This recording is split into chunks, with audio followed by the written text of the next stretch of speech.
Welcome back. Let's continue with our coverage of special voting, which is underway this weekend before the rest of South Africa takes to the polls on Monday in the local government elections. And our reporters are out monitoring the situation. Monique Mortlock in Kimberly and Ronald Masinda in Knysna.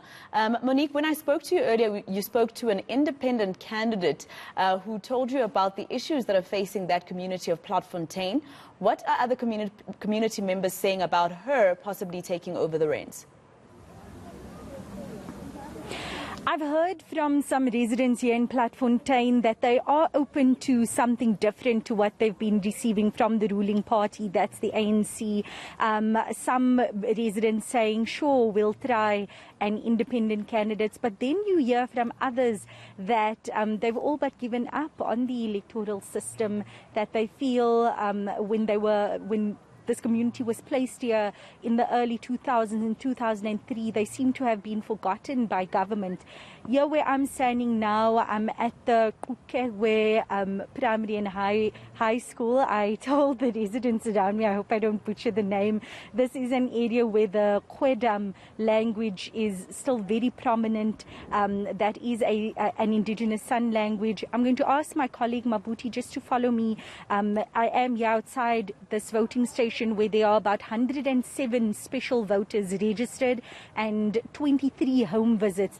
Behind me, you have some ANC members, some DA members, also just doing some last-minute campaigning, trying to get those voters to just, do those last-minute swaying of voters. When we went into this voting station here, this is one of two voting stations here in Platfontein, it seemed as if all was going smoothly, although voters were coming in drips and drabs. They had only had one voter in there when we were there.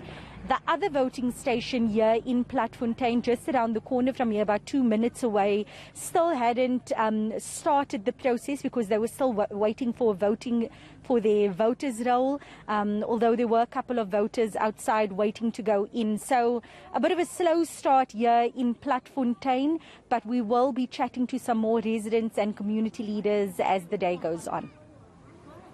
All right, let's go to Ronald Masinda, who is in Knysna for us. And Ronald, it seems residents in affluent neighbourhoods are allegedly paying less on property taxes than residents living in other areas of the town.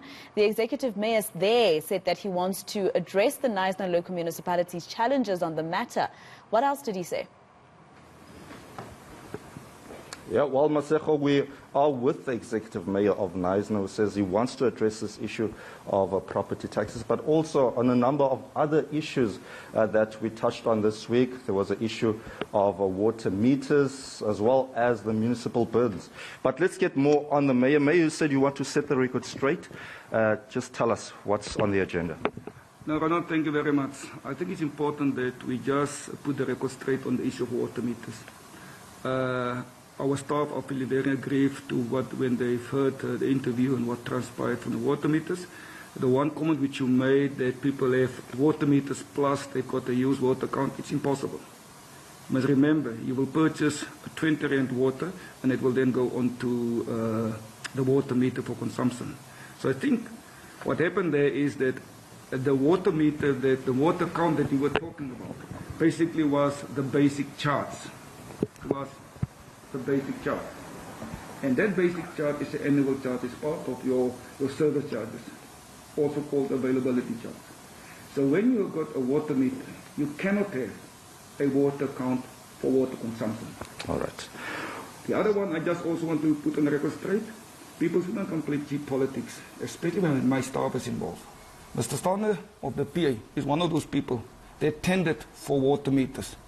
He was unsuccessful. Even tried to stop it to be installed in my ward.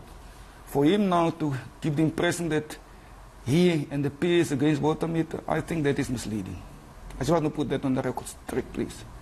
Then I think the one we need to touch is this one. What is the situation with the property taxes? Are people who live in these affluent areas paying less on rates? Just give us some clarity on this.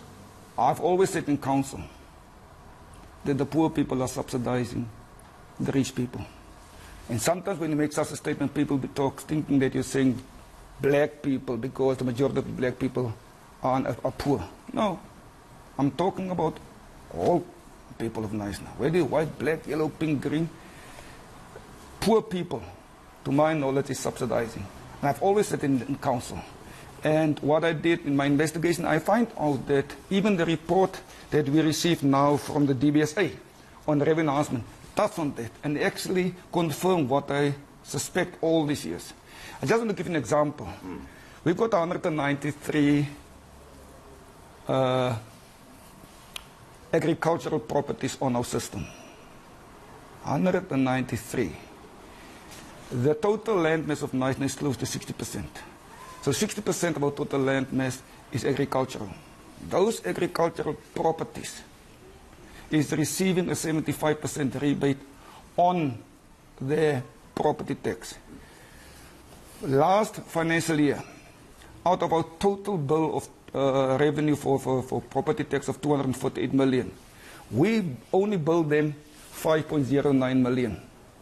That's what we billed them, these 193. With a 75% rebate, which comes to 3.81 million, they only pay property tax of the total 248 of 1.27 million. Mayor, let me come in there. Why do you feel this is the moment now to address this issue? They should have been addressed much earlier because I've done the investigation. Since become the mayor, I, to some extent, try to understand what is happening in the municipality. And just Knysna is not unique. I want to be quite clear. Knysna is not unique. It's all over the country. That's why municipalities struggle. We are overburdened our consumers out there to get money from services that we render. Just remember, the majority of our town people are poor. They will not be able to pay for these services, especially when it comes to higher tariff in electricity is a good example. So where's the money? The money should then be in the property tax. And unless we deal with our valuation row, and that's in front of me here, and deal with the property value, and to deal with the tariffs and the rebates that we provide people, municipalities like us will never survive. My last question to you then, how are you going to address this issue now? What is the way forward? I've already started with one. We've got 143 properties here in Knysna. These properties are perceived as private open spaces. Some of them in the extent of 103 hectares. The value of those properties, of the 126, 113 of them is 10,000 rand and less. That's the value of those big properties. Paying to the Knysna municipality 75 rand 60 cents on property tax annually. How could that be correct? It's for the exclusive use for those specific people. Now, what we did there, we started with increasing the tariff for private open spaces with 112%. But you know what that means? That 75 rand 40 cents that they pay, or 60 cents that they pay annually, now becomes 102 rand annually. 102 rand for massive private property. So that's the one thing which we did immediately. The other one that we did is, I've stopped all these people to just get freebies.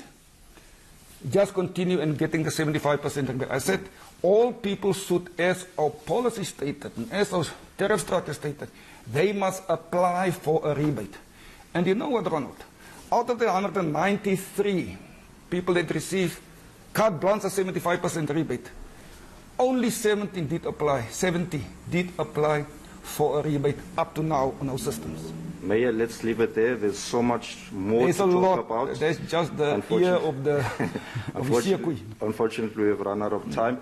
Well, Masego, that's the executive mayor here at Knysna Local Municipality. We'll also try and give those property owners and the Property Ratepayers Association also a right of response to some of the facts. That's what the mayor says. These are the facts that the municipality has, and we will try and give them a right of response throughout the course of the day. All right, that was Ronald Masinda out in Knysna for us, and of course Monique Mortlock in Kimberly.